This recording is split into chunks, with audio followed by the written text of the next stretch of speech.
Hello, my friends. Welcome back. I want you to close your eyes for a moment. Imagine you are holding something sweet in your hand. Maybe it is a small, dark square.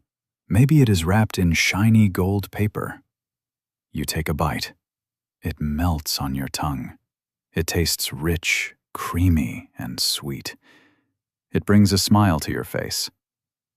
We all know this feeling, don't we? Chocolate is a treat we love. We eat it when we are happy. We eat it when we are sad. We give it to people we love on special days. It seems so simple. It is just a candy, right? But, my friends, open your eyes.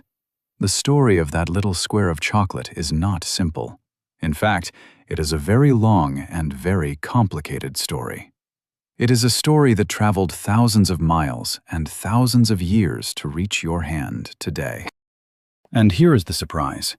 For most of history, chocolate was not sweet. It was bitter. It was not a solid bar. It was a drink. And it was not for everyone. Today, we are going to go on a journey together.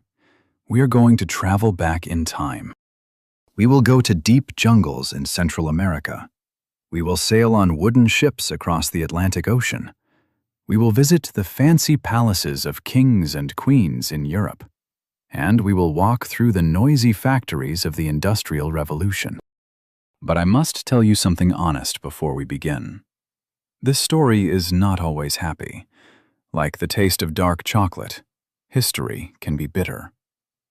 There are shadows in this story. There are stories of power, of greed, and of sadness. Why do we need to know this? Because understanding the history makes us appreciate what we have today. When we know the true cost of something, we value it more. So, are you ready? Are you ready to discover the secrets hidden inside your favorite treat? Let's take a deep breath. Let's step into the time machine. Let's go back to the very beginning, to the whispers of the past. We arrive in a hot, green place. The air is humid and smells of wet earth and rain. We are in Mesoamerica, the land we now call Mexico and Central America. The year is 1900 BC. That is almost 4,000 years ago. Here, deep in the rainforest, the Olmec and Maya people discovered a special tree. They called it the Theobroma tree. In Greek, this name means food of the gods. And for these ancient people, that is exactly what it was. They found large yellow pods growing on the trunk of the tree. Inside these pods were seeds, or beans. These were cacao beans. But these beans did not taste good at first. They were incredibly bitter. However, the Maya people were smart. They learned how to dry the beans, roast them over a fire, and grind them into a paste. They mixed this paste with water, chili peppers, cornmeal, and spices. They poured the liquid from one cup to another, over and over again, until it had a thick foam on top. This was the first hot chocolate. But it wasn't sweet. It was spicy, bitter, and strong. For the Maya, this drink was sacred. It was used in wedding ceremonies and religious rituals. They believed the cacao beans were a gift from their gods. Later, the Aztec civilization rose to power. They loved cacao even more than the Maya, but the Aztecs could not grow cacao in their capital city because the climate was too cold and dry. They had to trade for it. This made the beans very, very rare. Because they were so rare and valuable, the Aztecs used cacao beans as money. Yes, you heard me correctly. They used chocolate as currency. Imagine walking into a market today. You want to buy a tomato. Instead of paper money or coins, you pay with one cacao bean. If you want to buy a turkey or a rabbit for dinner, you might pay 100 beans. Think about that for a moment. In the Aztec world, money literally grew on trees. Because it was money, only the very rich could afford to drink it. The Aztec emperor Montezuma was famous for drinking 50 cups of golden chocolate every day. He drank it from a gold cup, which he threw away after just one use. For the Aztecs, chocolate was power. It was energy. It was wealth. It was a drink for warriors and kings, not for common people. It was a treasure, protected and loved. Now, our story moves forward in time.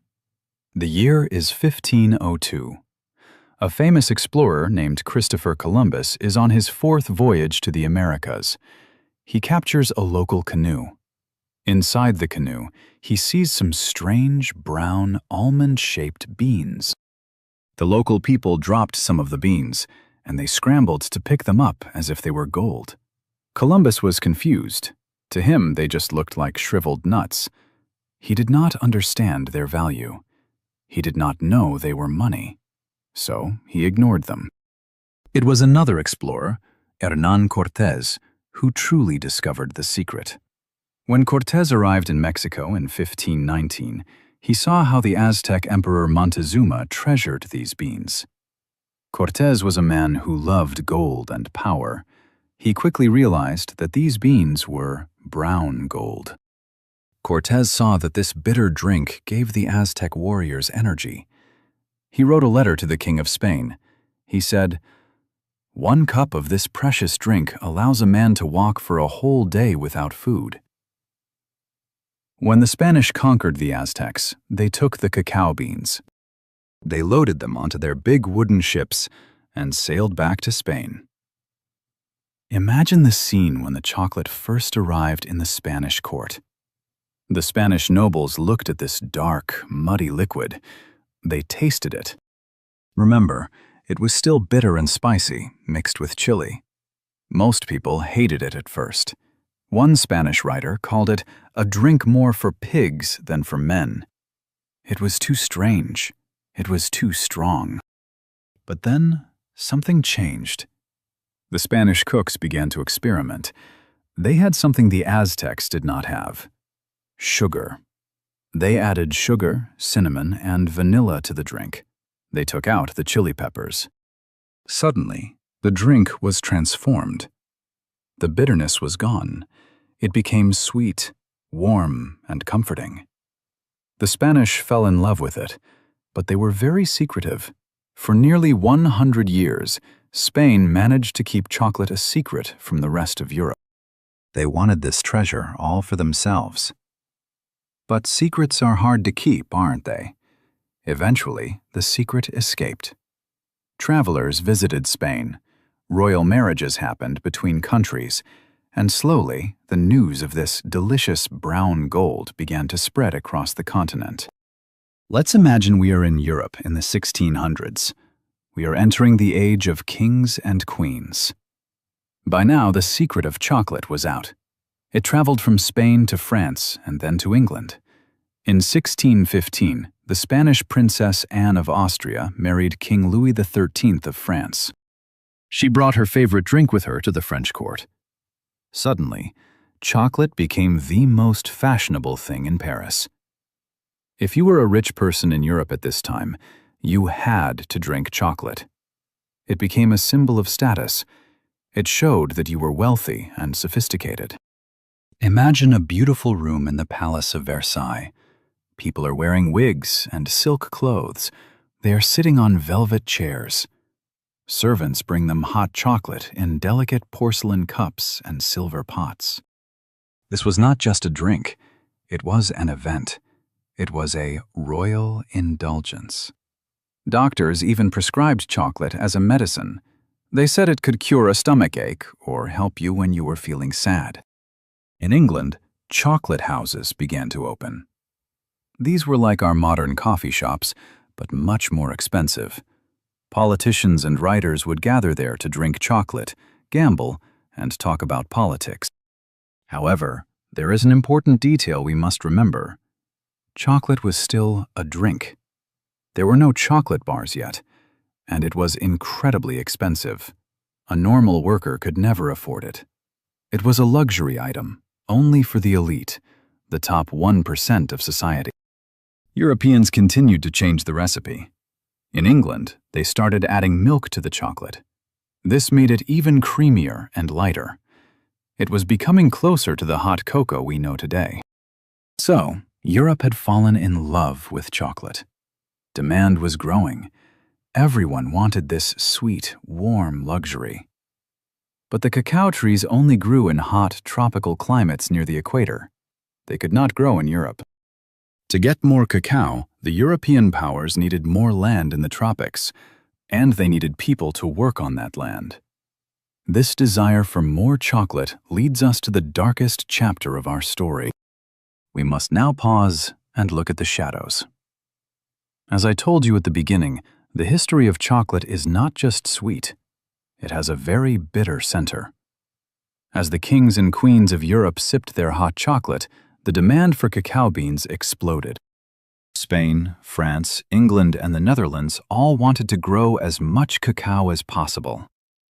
They established huge farms, called plantations, in their colonies. They planted cacao in the Caribbean islands, in South America, and later in Africa. But growing cacao is very hard work. The trees are delicate. They need shade. They need constant care. The pods must be harvested by hand using sharp knives. It is hot, dangerous, and exhausting labor.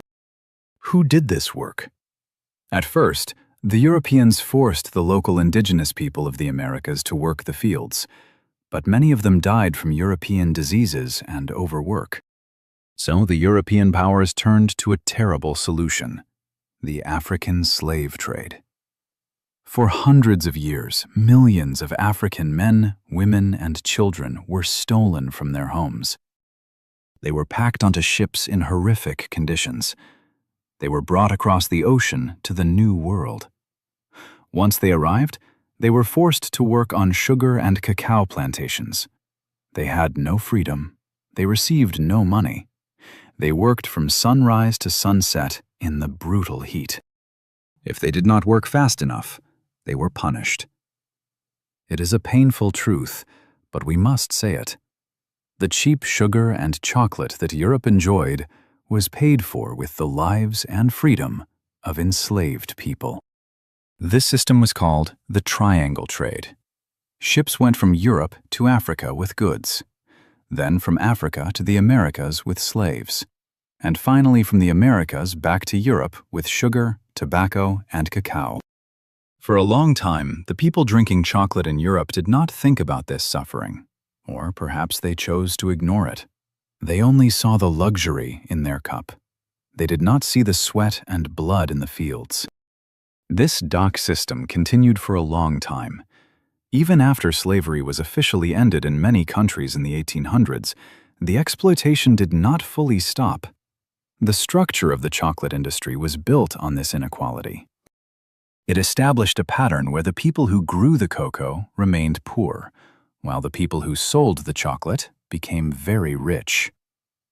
It is a heavy feeling, isn't it, to know that something so delicious has such a sad history.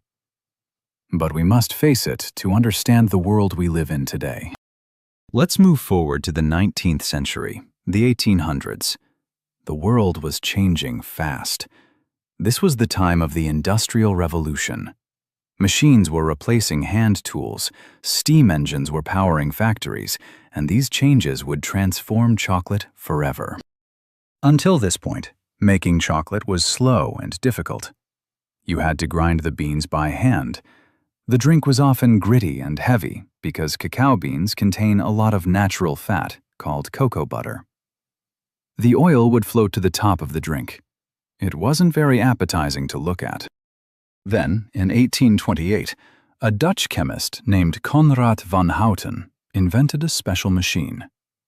It was a hydraulic press. This machine could squeeze the cacao beans very hard. It separated the cocoa butter, the fat, from the cocoa powder. This was a huge invention. Now they had a fine, dry powder. You could mix this powder easily with milk or water. It was smoother, cheaper to make, and tasted better. This Dutch process cocoa is what we still use today for baking and hot chocolate. But the innovations didn't stop there. In England, A company called J.S. Fry & Sons made another discovery in 1847. They found that if you took some of that melted cocoa butter and mixed it back into the cocoa powder and sugar, you could create a paste that could be molded into a shape. When this paste cooled down, it became solid. Can you imagine the excitement? For thousands of years, chocolate had been a liquid. Now, for the first time in human history, you could eat chocolate. The first chocolate bar was born. Soon, other big names joined the industry. You might recognize them.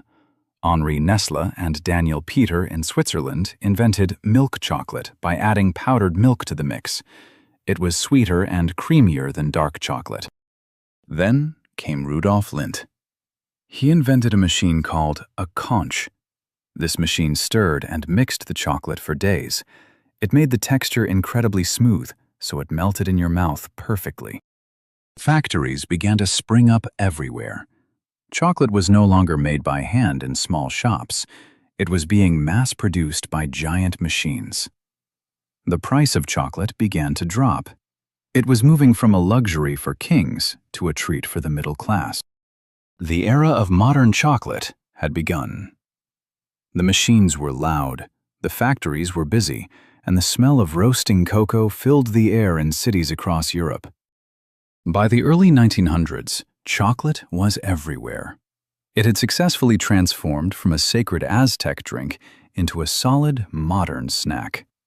This was the era of the great chocolate barons. In America, a man named Milton Hershey changed the game completely. He built a huge factory in Pennsylvania. He wasn't just making chocolate, he was building a whole town for his workers. Hershey figured out how to mass-produce milk chocolate bars using fresh milk. Before Hershey, milk chocolate was a Swiss luxury. Hershey made it affordable for everyone. He sold his bars for just 5 cents. Suddenly, a factory worker, a school child, or a farmer could afford a chocolate bar. It was the democratization of chocolate. It was a treat for the people. Then came the World Wars. During World War I and World War II, chocolate became an essential part of a soldier's ration. Why? Because chocolate is high in energy, it is easy to carry, and most importantly, it boosts morale. It makes you feel good. Governments sent tons of chocolate bars to soldiers fighting in Europe and the Pacific. When American soldiers arrived in Europe, they often shared their chocolate bars with local children. For many people in Europe during the hard times of the war, that taste of chocolate was a symbol of hope and friendship. After the wars, the popularity of chocolate exploded globally. New kinds of candy bars appeared. Some had peanuts, some had caramel, some had nougat. Brands like Snickers, Kit Kat, and Mars became famous all over the world. Chocolate became a part of our culture. We started giving heart-shaped boxes of chocolates on Valentine's Day. We put chocolate eggs in baskets for Easter. We drank hot cocoa on Christmas Eve. It is interesting to think about the journey. The bean that was once used to buy a turkey in an Aztec market was now a 5-cent bar in an American drugstore. It had traveled from the jungle to the factory and finally into our pockets. But as we enjoyed this golden age of candy, the old problems of the industry did not disappear. They were just hidden behind colorful wrappers and catchy advertisements. As the 20th century turned into the 21st century, people began to ask difficult questions again. My friends, we have arrived in the present day. Today, chocolate is a massive global industry worth billions of dollars. But remember the bitter harvest we talked about earlier? Unfortunately, some of those shadows still exist. Most of the world's cacao is now grown in West Africa, in countries like Ivory Coast and Ghana. These two countries produce more than 60% of the world's cocoa. The sad truth is that millions of cocoa farmers live in poverty. They earn very little money for their hard work. Because they are so poor, they cannot afford to hire adult workers, So sometimes children are forced to work on the farms. There are still reports of child labor in the cocoa industry today. Young children use sharp machetes to cut the pods. They carry heavy bags of beans. They are exposed to dangerous chemicals. Instead of going to school, they are working to make the candy we eat. This creates a sweet dilemma for us, the consumers. We love chocolate. It brings us joy. But we do not want our joy to come from the suffering of a child. So, what is happening? Is there any hope? Yes, there is awareness growing. In recent years, many organizations and companies have started to change things. You might have seen labels on your chocolate bars like Fair Trade, Rainforest Alliance, or UTZ Certified. What do these labels mean? They are attempts to ensure that the farmers are paid a fair price. They try to ensure that no child labor is used. They also try to protect the environment so that forests are not cut down to plant more cacao trees. It is not a perfect system yet. There is still a long way to go. But as consumers, we have power. When we choose to buy chocolate that is ethically sourced, we are sending a message. We are saying that the lives of the farmers matter as much as the taste of the chocolate. We are also seeing a rise in bean-to-bar chocolate makers. These are small companies that buy beans directly from farmers for a high price and make the chocolate themselves. They want to bring back the quality and the connection to the source, similar to how the Maya treated cacao with respect. It is a complex problem, but ignoring it is not the answer. We must be aware of what we are eating and where it comes from. We have traveled a long way together today. We started in the misty jungles of Mesoamerica, where cacao was a gift from the gods and a currency for kings. We sailed across the dangerous Atlantic Ocean with Spanish explorers. We sat in the royal palaces of Europe, sipping hot chocolate from silver cups. We saw the smoke of the factories and the birth of the candy bar. And we faced the hard truths about slavery and labor that built this industry. Now, I want you to imagine that piece of chocolate in your hand again. It is small, but it carries the weight of history. When you taste the bitterness of dark chocolate, remember the Aztec warriors. When you taste the sweetness of milk chocolate, remember the European chefs and the Swiss inventors. Chocolate is more than just candy. It is a connector. It connects us to the earth, to history, and to people on the other side of the world. It is a symbol of human creativity. We took a bitter, inedible seed and turned it into one of the most beloved foods on earth. But it is also a reminder of human flaws, our history of exploitation and greed. So the next time you unwrap a chocolate bar, take a moment. Don't just chew it and swallow it. Let it melt slowly. Think about the journey it took to get to you. Think about the farmers who harvested the pods. Think about the history. Maybe, just maybe, by understanding the story, the chocolate will taste a little different. It might taste a little more complex, a little more precious. Thank you for joining me on this journey through the dark and sweet history of chocolate. Until next time, stay curious and keep exploring the stories behind the everyday things in your life.